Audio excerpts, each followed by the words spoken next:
berapa kerugian bangsa ini atau negara ini oleh yang membackingin adanya IMIP ini.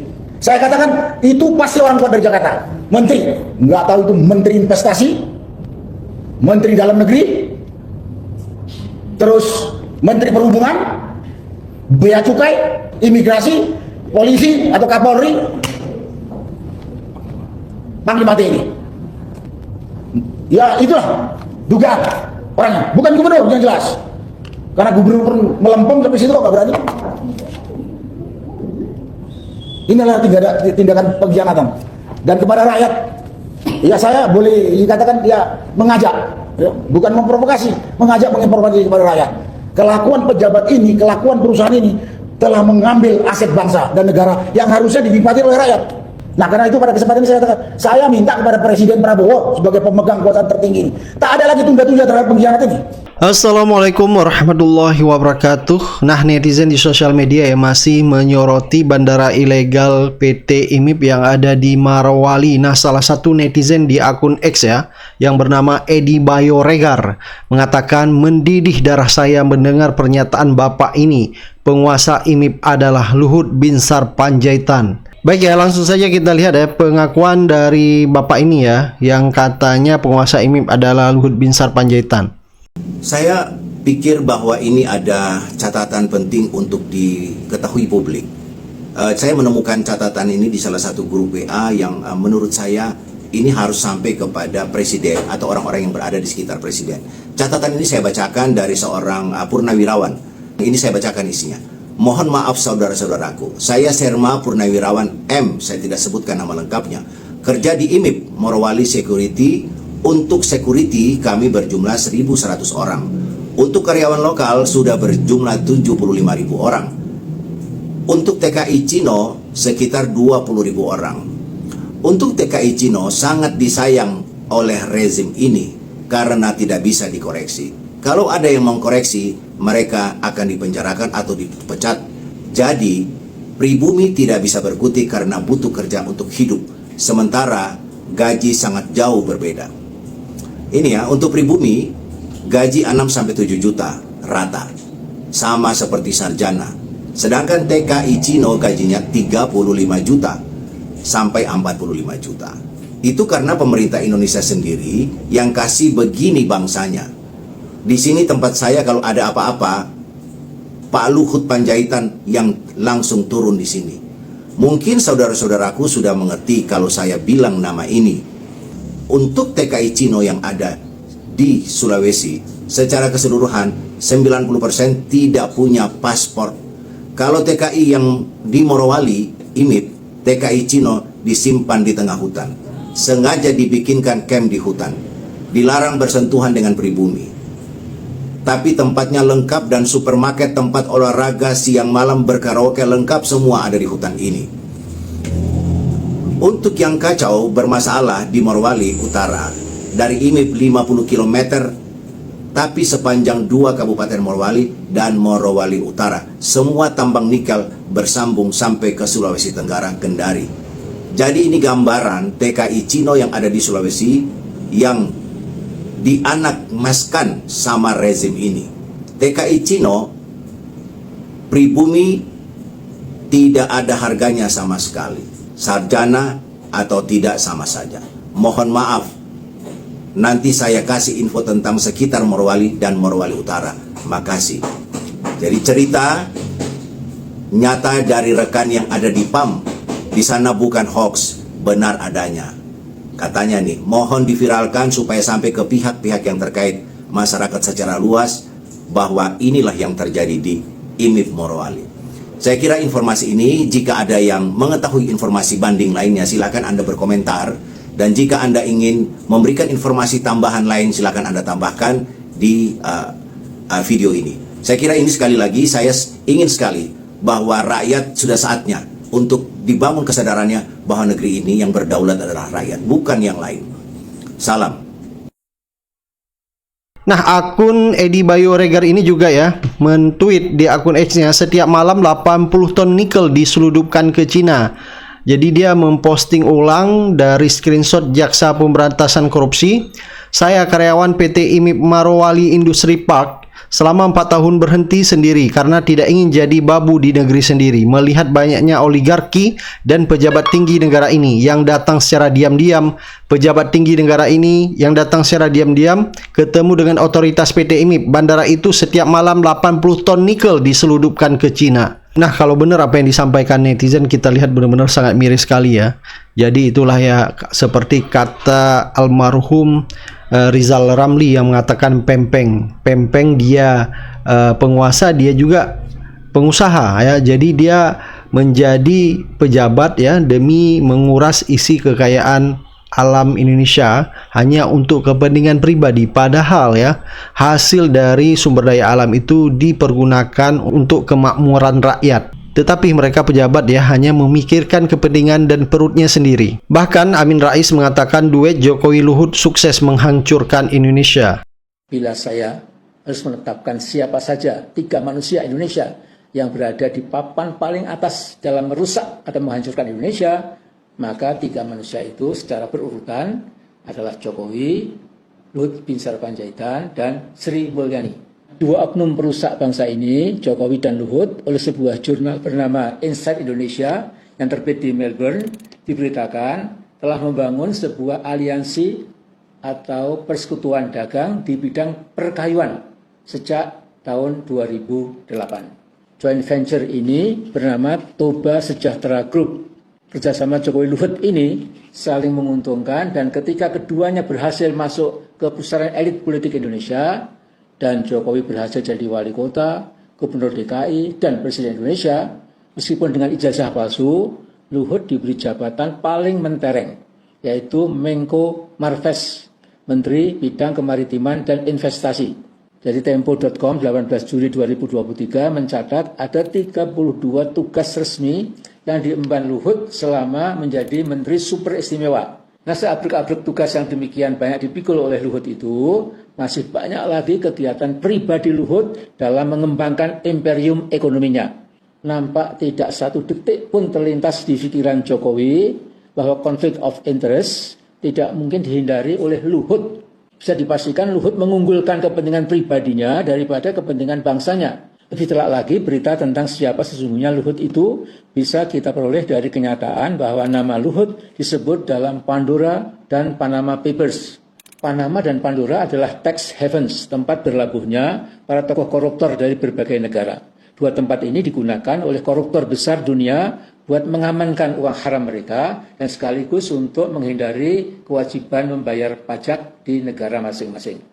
Nah, di muka bumi ini hanya Indonesia, negara kita tercinta, yang tidak peduli ada warganya melakukan money laundering, cuci uang, menghindari tax evasion ya, atau bayar pajak. Ya. Di Indonesia, sebagai negara surga bagi para koruptor, setelah sekitar 14 hari berita itu meledak mengagetkan kita semua, kemudian otomatis pelan-pelan menguap, hilang, habis, dan wassalam, dilupakan. Said Didu ya di akun X-nya mengatakan dia di Sumatera dia babat hutan, di Kalimantan dia keruk batubara, di Sulawesi dan Maluku dia berikan nikel ke Cina. Siapakah dia? Mungkin Anda sudah paham siapakah yang dimaksud oleh Said Didu ya. Said Didu juga mentweet di akun X-nya, hasil nyata penyerahan tambang ke Cina atas kebijakan Jokowi Luhut adalah 1. Menghabiskan sumber daya alam, 2. Memperkaya Cina dan oligarki, 3. Memiskinkan rakyat Marwali ke depan. Gimana pendapat Tuan tentang lingkungan yang ada sekitar IMIP ini, Bang? Ini 10 tahun lalu saya pernah ke sini, daerah sini, dan saya melihat sudah 10 tahun beroperasi tambang smelter timah di Morowali. Ini saya ada di desa yang berbatasan betul dengan tembok kawasan industri yang mengolah nikel. Nah, ini tidak ada sama sekali dampaknya. Kalau bisa tidak ada sama sekali dampaknya terhadap rakyat setelah 10 tahun beroperasi. Ingat bahwa angka-angka yang dikemukakan bahwa ekspor dari sini meningkat besar sampai ratusan ribuan triliun. Ini desa Bahodopi.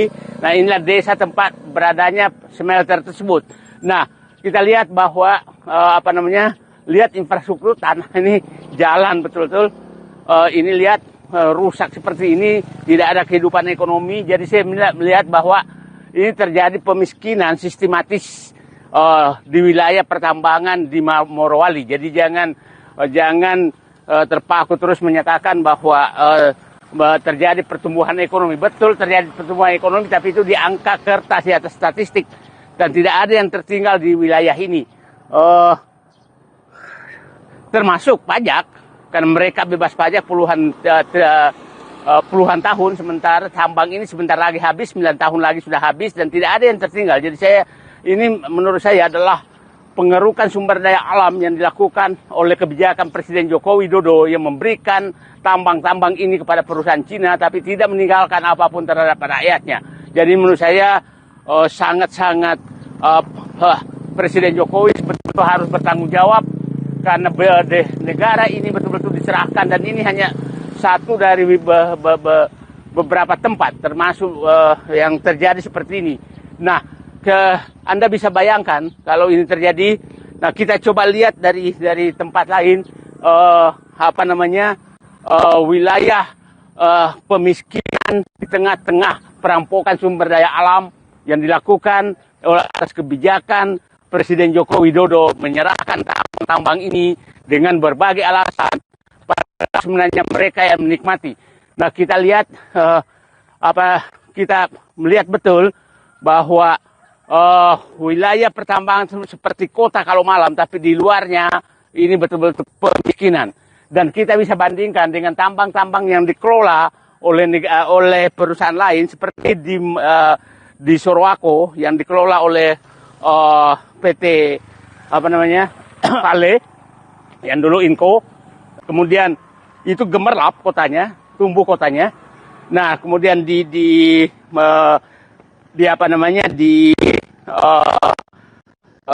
Kolaka, Pompah, itu semua tumbuh yang dikelola aneka tambang, tapi ini dikelola perusahaan Cina yang bebas pajak, bebas bea, bebas segala-galanya. Adalah yang ini tempat kos-kosan karyawan yang kerja. Gaji pekerja itu hanya sekitar 4 juta, take home pay 6 juta, padahal biaya hidup sini mahal sekali. Jadi ya inilah ini penginapan yang ada di sekitar sini, yang tempat saya penginap tadi malam. Nah, jadi angka-angka yang Anda kemukakan itu adalah angka-angka di atas kertas, dan angka-angka itu adalah angka-angka milik Cina, bukan milik orang Indonesia, karena faktanya tidak ada sama sekali yang tertinggal di wilayah ini. Komentar dari Sutrisno, diketahui banyak publik tetapi diabaikan oleh pejabat aparat yang berwenang mengawasi dan menindak tegas secara hukum. Padahal aparat digaji rakyat seharusnya menindak tegas semua pelanggaran hukum, tetapi banyak yang berkhianat karena bersekutu dengan penjahat. Masa sekelas gubernur, bupati, pejabat-pejabat di sana tidak tahu kalau bandara ilegal PT IMIP ini melakukan penerbangan internasional, bahkan diduga juga di sana banyak sekali pekerja-pekerja Cina yang tidak mempunyai paspor. Ada komentar dari Durmago, presiden mantan tentara dan punya intelijen, masa nggak tahu masalahnya, berani apa takut? Ada komentar dari Permata Ruri, gila ini mah berapa tahun beroperasi, berapa banyak uang haram yang dikumpulkan Jokowi, menipu dan korup, tangkap dan hukum gantung Jokowi. Jadi apa yang terjadi di Morowali benar-benar membuat rakyat mendidih melihat kelakuan pejabat ternyata hanya kepentingan perutnya sendiri tanpa memikirkan bagaimana rakyat bisa makmur. Nah, sampai mantan purnawirawan Majen TNI yaitu Sunarko mempertanyakan kenapa seperti pejabat-pejabat di Morowali tidak tahu apa yang terjadi di bandara IMIP Morowali. Coba kita dengar beberapa komentar dari purnawirawan TNI. Assalamualaikum warahmatullahi wabarakatuh. Bapak, Ibu, teman-teman sekalian yang saya hormati dan saya muliakan, saya sudah dengar tadi banyak teman-teman pada ngomong. Sebetulnya saya juga jadi heran gitu. Jadi heran. Saya sih heran kalau dibilang Menteri Pertahanan baru tahu, itu saya heran gitu. Saya heran terus. Karena apa? Saya bekas komandan Kodim, saya bekas komandan Korem, saya bekas Panglima Kodam. Saya bilang kepada anak buah saya di satuan-satuan teritorial itu, saya katakan, jarum jatuh pun kau harus tahu apa yang terjadi di daerah. Kalau nggak saya tabuk kau. Nah ini ada satu area yang luasnya ratusan ribu hektar, sampai ada industri gitu besar. Katanya, sudah 6 tahun, katanya baru. Enggak. Ada apa itu? Ya ditanya saya kepada Pak Presiden dan kepada Pak Menteri Pertahanan, kalau baru tahu. Gitu. Cuman pada kesempatan ini saya katakan tadi sudah disampaikan oleh Laksamana Sony. Ini suatu pengkhianatannya luar biasa kepada bangsa Indonesia, kepada rakyat Indonesia. Dan kira-kira pengkhianatan itu ada di Jakarta. Saya katakan secara pasti pengkhianatnya ada di Jakarta, di pemerintah pusat. Kenapa? Lah gubernur nggak bisa masuk, yang punya daerah. Berarti kan yang melarang orang masuk ke situ di atasnya gubernur gitu kan. Nggak mungkin bupati. Kalau bupati ngelarang gubernur pasti ditabuk sama gubernur gitu kan. Jadi saya katakan pengkhianatan di Jakarta. Berarti kira-kira apa? Presiden dan pembantu-pembantunya yang membuat kawasan ini menjadi satu negara tersendiri di dalam area Republik Indonesia. Saya katakan ini negara sendiri. Dia punya bandara, punya pelabuhan, bandaranya sempat berstatus internasional. Tapi di situ tidak ada aparat pemerintah Republik Indonesia. Itu kan yang ada ya itu. Apa? Karyawan atau orang-orang ini tadi. Jadi di daerah itu, itulah yang namanya mungkin apakah republik atau kerajaan ini. Punya bandara sendiri, boleh orang luar negeri melalui bandara yang ada, dan itu tercatat ada. Dan barang-barang yang masuk kita nggak tahu. Yang jelas barang-barang itu orang ilegal, TKI ilegal. Itu udah banyak ceritanya. Karena banyak tenaga kerja di sana tidak punya ini bisa kerja, tapi bisanya bisa turis. Apa visa kali Pak? Ya mungkin ada yang tanpa visa. Belum lagi pelabuhan lautnya. Dari bandara itu aja bisa masuk, di samping orang secara tidak tercatat, barang itu bisa aja barang tidak berbahaya lah. Tapi bisa saja narkoba, bisa itu senjata atau amunisi dan lain-lain. Dan saya monitor, katanya bahkan bahan makanan TKA Cina di situ bisa datang dari luar langsung. Berapa kerugian bangsa ini atau negara ini oleh yang membackingin adanya imit ini? Saya katakan itu pasti orang kuat dari Jakarta. Menteri, nggak tahu itu menteri investasi, menteri dalam negeri, terus menteri perhubungan, bea cukai, imigrasi, polisi atau Kapolri, Panglima TNI. Ya itulah dugaan orangnya, bukan gubernur yang jelas. Karena gubernur pun melempem sampai situ kok nggak berani. Inilah tindakan pengkhianatan. Dan kepada rakyat, ya saya boleh dikatakan ya mengajak, ya, bukan memprovokasi, mengajak menginformasi kepada rakyat. Kelakuan pejabat ini, kelakuan perusahaan ini telah mengambil aset bangsa dan negara yang harusnya dinikmati oleh rakyat. Pengkhianat kayaknya. Dan yakin Peking yang ada di Jakarta ini mendapat manfaat. Kalau dia betul-betul bekerja untuk negara dan bangsa, terbuka semua. Bea cukai ada di situ, imigrasi ada di situ, karantina ada di situ. Dan itu masuk ke negara. Tapi dengan ditutupnya ini, diduga kuat masuk ke kantong oknum-oknum ini, termasuk Jokowi yang meresmikan. Saya tidak percaya sejak berdiri kalau ini tidak diketahui, nggak mungkin. Saya katakan saya bekas pejabat daerah, saya bekas komandan Kodim. Kalau anak buah saya di daerah tanggung jawabnya nggak tahu terjadi sesuatu, saya marah. Dan saya ini juga senior dulu kok, orang-orang tua kita. Kamu sebagai pejabat teritorial, jarum jatuh di daerah tanggung jawab kita harus dengar. Jadi kalau ini nggak tahu, ngomong kosong. Pemerintah daerah, camat, bupati, tentara itu Dandim, Danrem, polisi itu Polres, sampai ke Polda. Tapi karena ada tangan kuat dari pusat, gampang kok nyari siapa tangan kuat dari pusat itu. Gampang sekali. Yang paling gampang duganya yang Luhut lah, Menteri Investasi. Paling mudah. Apalagi kemudian di IMIP itu ada pejabat dari pensiunan jenderal. Ya sudah nggak rahasia lagi. Ada disebut-sebut itu legend Purnawirawan Sintong Panjaitan. Ada disebut Mayor Jenderal Hendarji. Saya tidak tahu orang-orang ini termasuk tadi yang katanya Menteri Investasi Luhut Panjaitan itu. Kurang apa pelajaran didikan di akademi militer? Masalah tanggung jawab, masalah cinta tanah air, masalah nasionalisme. Saya nggak tahu apa begitu pensiun langsung hilang dari kepalanya, saya nggak tahu. Hanya karena duit. Tapi kepada rakyat saya mengajak, mereka ini pengkhianat, kita gak usah takut. Itu hak kita.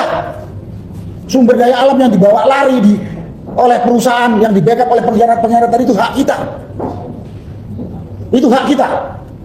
Kemudian barang-barang ilegal yang membahayakan bangsa, itu adalah pengkhianatan bangsa itu. Pengkhianatan bangsa itu. Dan bisa membahayakan kehidupan kita dan anak cucu kita. Jadi kita jangan diam saja. Tidak boleh diam saja. Inilah yang bisa saya sampaikan kepada rakyat lah, kepada saudara-saudara yang mungkin nggak tahu nih. Wah, ada bandara, ada pelabuhan di kawasan Republik Indonesia. Aparat Republik Indonesia nggak ada di situ. Makanya kalau dulu atau beberapa waktu yang lalu katanya ada ekspor ilegal nikel ore sekian puluh juta ton. Iya, kira-kira diduga ya dari situ lah, karena pelabuhan itu tidak terkontrol. Banyak sekali kerugian. Yang harus ada pajak masuk ke negara, ada hak rakyat itu bukan hanya aset yang terjual keluar tuh, hak kerja rakyat pribumi lokal yang harus bisa kerja di situ diisi tenaga kerja asing dari Cina. Ini kan pengkhianatan. Rakyatnya masih banyak yang nganggur, lapangan pekerjaan susah, atau mau masuk ke tenaga kerja asing. Nah, banyak lagi. Kalau dengar hanya menyakitkan hati. Nah, karena itu pada kesempatan ini saya katakan, saya minta kepada Presiden Prabowo sebagai pemegang kekuasaan tertinggi ini, tak ada lagi tunda-tunda terhadap pengkhianat ini. Tidak ada lagi tunda-tunda. Kalau ini dibiarkan, calon-calon maling itu akan berpikir, maling mencuri jadi pengkhianat, gak ada apa-apain, jadi pengkhianat lagi. Karena peluang yang kita berikan. Kita tahu di negara-negara tertib hukum, pengkhianat, koruptor langsung hukum mati, nggak pakai. Tak ada itu, di Cina itu nggak ada banding. Di Korea Utara itu nggak ada banding. Begitu keputusan pengadilan hukum mati, ya udah mati. Ini kalau presiden, dalam hari Presiden Prabowo menunda atau bersikap lemah lembut, besar kepala, Bapak hanya melindungi bajingan koruptor ini, tapi tidak sayang dengan rakyat Indonesia yang hampir sekian ratus juta. Dan itu juga potensial membangunkan calon-calon maling untuk meniru. Koruptor berkhianat itu hukumannya paling-paling dihimbau saja lah gitu. Jadi kesempatan ini saya sebagai rakyat meminta atau menuntut kepada pemerintahan Presiden Prabowo. Saya yakin masih banyak pembantu Bapak, menteri Bapak yang idealis untuk membangun bangsa ini. Tapi saya tahu juga di situ banyak pengkhianat, Pak. Banyak bajingan yang merugikan rakyat. Itu jangan Bapak tahan-tahan, Pak. Jangan Bapak kasih hati, Pak. Yang perlu dikasihani rakyat jelata yang hampir 300 juta ini, Pak. Jangan bajingan-bajingan itu. Wah, apalagi ngomong nggak ketentuan. Dan selalu saya masih baca nih, ada yang membuat pembenaran dengan bandara ini. Saya bilang, ya biasa kalau maling itu buat alasan. Dan yang paling saya tekan di sini adalah yang membuat kebijakan-kebijakan ini Presiden sebelum ini, Joko Widodo. Saya sebagai salah satu warga negara ini menuntut yang pertama ditindak, diadili Joko Widodo. Yang pertama ditindak, karena dialah yang membuat kebijakan-kebijakan konyol dan merugikan rakyat, hanya menguntungkan dia dan beberapa kelompok dan asing. Dan asing. Itu Pak yang saya sampaikan kepada Presiden. Saya tuntut ketegasan dan kecepatan. Bapak udah 1 tahun Pak, gak usah takut Pak. Saya siap saya dengan rakyat siap backup Bapak. Gak usah takut sama bajingan pengkhianat ini. Gak usah takut Pak. Udah menyakitkan. Jangan sampai rakyat malah ngamuk kepada Bapak. Kalau Bapak berteman sama bajingan kan, kita ngecap juga Bapak ikut jadi bajingan. Jadi koruptor. Itu kan sudah sudah pernyataan itu ya, berteman sama bajingan berarti kita bajingan gitu. Berteman sama koruptor berarti kita juga bagian dari koruptor. Berteman dengan pengkhianat berarti kita juga bagian dari pengkhianat itu. Karena itu kepada Bapak Presiden Prabowo sebagai pemegang otoritas de jure Bapak punya, de facto juga Bapak punya. Cuma Bapak kenapa masih sayang saya para pengkhianat ini? Malah Bapak tidak sayang pada rakyat Indonesia hampir 300 juta ini dijolimi, haknya habis, hak kerja saja. Belum lagi hak aset yang terjual yang harusnya bisa dibagikan buat rakyat. Cuma dinikmati para pengkhianat dan terbang ke negara asing. Asing dalam hal ini Cina yang jadi makmur. Itulah Pak yang saya tuntut. masalah rinci yang lain tadi teman-teman sudah jelaskan secara rinci, perhitungan kerugian lain sebagainya. Itulah yang bisa saya sampaikan, Om Lim. Ya. Terima kasih. Wassalamualaikum warahmatullahi wabarakatuh. Baik saudara, apabila kita dengar bagaimana marahnya Bapak Jenderal Sunarko ini, saya melihat atau rakyat melihat ini ya memang pantas, rakyat juga marah ya. Apa yang disampaikan beliau ini, karena kalau tentara tulen itu ya memang seperti ini ya, pendek tegas ya. Tadi bahkan Pak Jenderal Murdani mengatakan ini bukan saja ilegal, tadi mengatakan bahwa ini bahkan sebuah skandal. Terang-terangan di depan mata, maling. Bagaimana mestinya sikap kepala negara pada saat itu mestinya melihat seperti ini, karena ternyata banyak sekali dibantu-bantu yang mungkin ada beberapa jenderal juga. Ada kalau di video-video dilihat itu bahwa orang sangat menghargai di Morowali itu para pekerja-pekerja yang nampaknya pekerja asing, yaitu ada seorang mantan jenderal juga Bapak LBP ya, Luhut bin Sarpanjaitan. Sabut kayak presiden. Presiden Republik ini. Yang orang menyebut inilah Menteri ASU. ASU itu Esos, mantan Ketua DPRD Kabupaten Morowali, periode 2014-2019. Kenapa terjadi dualisme pembangunan bandara di wilayah Morowali? Kenapa tidak kita fokus saja pada satu bandara? Tapi sebesar apa sih biasanya pesawat-pesawat yang melewati bandara itu? Iya, yang mendarat di Bandara IMIP ini itu pesawat Airbus, Boeing, gitu. Kayak berapa ribu ton yang diangkut dari Morowali pakai pesawat Airbus itu. Apa yang dibawa bolak-balik kalau nggak ini asli nikel apa? Karena yang namanya kesejahteraan kami belum merasakan. Loh, kok bisa? Iya, ini Itu kan hasil dari nikel itu kan luar biasa banyak, Pak. kita mau masuk dalam kawasan industri itu sangat terbatas, dibatasi. Oh, bahkan ketua DPRD pun Kami dibatasi, Astaga. nggak bisa masuk. Betul-betul Pak Sapri jangan mengusut hanya mengatakan di media doang bahwa terlibat, jangan ada negara di dalam negara. Bukan itu aja kita rakyat minta. Betul. Tindakan yang konkret, siapa pelakunya yang jelas. Jokowi pembohong itu mengatakan saya nggak ikut meresmikan itu. ke Pak Jokowi tadi. Katanya kan tidak meresmikan. Iya. Menurut Pak Arya, kira-kira Pak Irwan Arya nih, Iya. kira-kira Pak Jokowi tahu nggak sih bahwa di situ ada bandara? Pasti tahu lah. Apakah kaget kok tiba-tiba ada bandara? Kapan dibangunnya gitu misalnya? Pasti tahu, Pak Jokowi pasti tahu. Dibilangi kita menyebar berita bohong. Makanya kami sempat saya ditangkap kemarin juga. Oh, Bapak ditangkap? Ditangkap. Kalau DPR-nya bungkam di persoalan ini, bupatinya tidak mau bersikap secara tegas, Iya. ya mungkin Morowali akan jadi Nepal kedua.